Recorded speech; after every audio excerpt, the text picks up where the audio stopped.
Hello, good people of YouTube. Mountbatten here. And today, if you haven't been following the news here recently, it's been pretty good, hasn't it? We got the announcement for the 10th anniversary event, in which we'll be able to get 32,000 doubloons or 32,000 steel in that event. We also are getting a free Tier 9 Premium with the GQ Johnny, also going live at the same time of that event. We also got, well, the Panzerschiff line was finally announced with manual secondaries, as in player-controlled secondaries, a mechanic that many of us, myself included, have been begging Wargaming to add into the game for years now. In addition to all of that good news, we also got some pretty good premium ships announced with the Indiana, amongst other things. You know, the third South Dakota class battleship in the game, and it is a main gun brawler.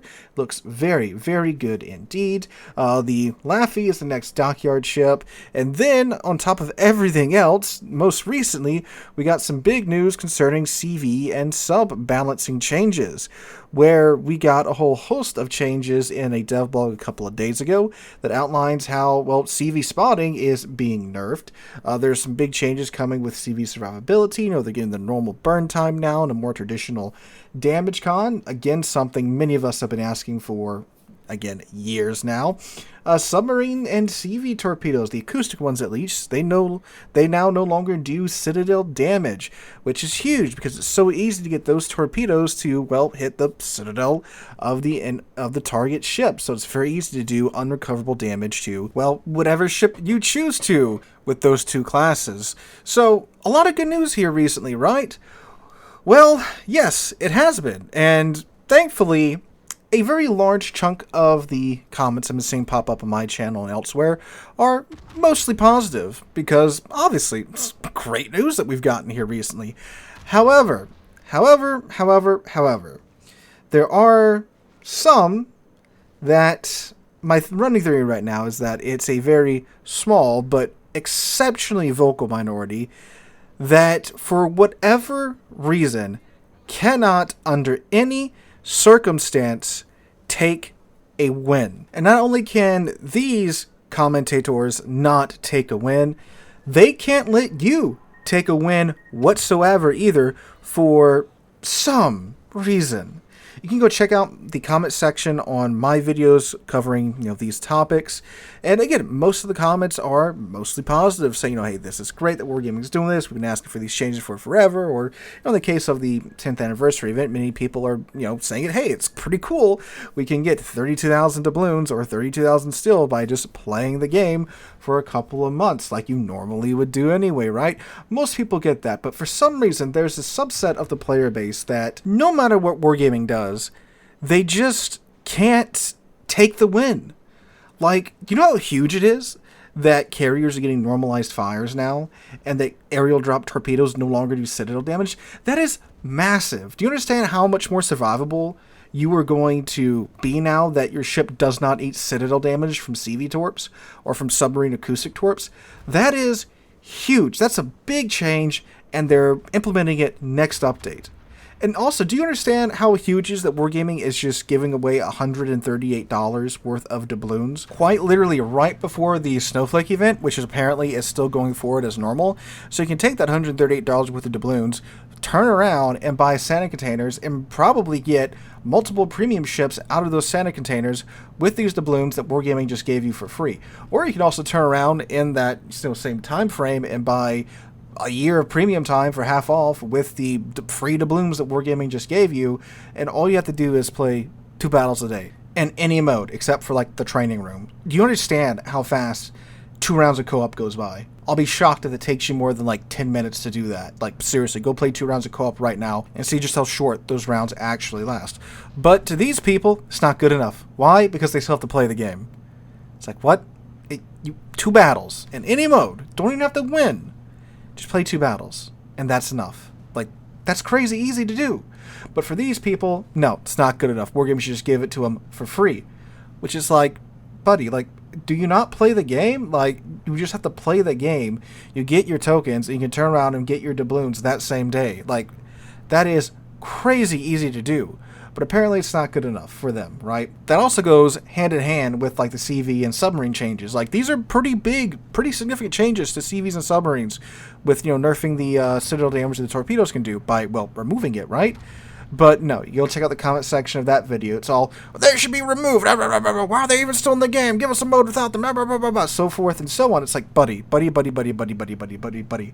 This game is 10 years old now, or it will be here in a few months. CVs have been in here since the beginning. They're not going to remove CVs. Submarines are quickly approaching the point to where they've actually been in the game longer than they haven't been in the game. Like, I think they were officially released, 12.0, 11.9? That was, 3 years ago? But they were in testing for like a year before then, and like public testing. Like you could take them into, certain modes and stuff. So, they're quickly approaching the 5 or 6 year mark since they've been, effectively in the game. They're not going to remove them. But, like we've seen here recently, they are making changes to them.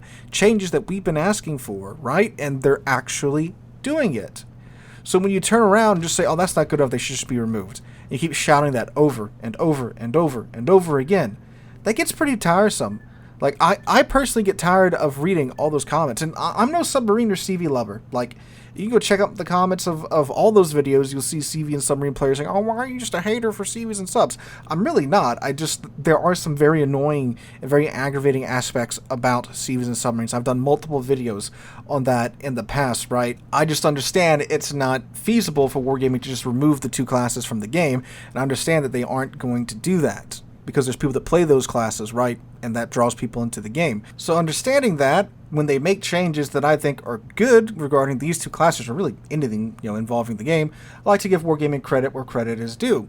And what's also really funny too is when I do that, you'll see the comments on those videos saying, oh, you're just a shill for Wargaming, can't believe you're a sellout, oh, how much is Wargaming paying you, oh, you're just a CC, so you're just saying that so you can keep your CC status. Buddy, I'm not a CC. I've never been a CC. I've never been a part of the CC program, okay? Like, I don't get any money from Wargaming. Bogsy doesn't slide me a 20 every now and then. I'm just giving my honest opinion on the game, which you can see. Like, check out my video library. There's plenty of videos calling Wargaming out on things that I don't agree with.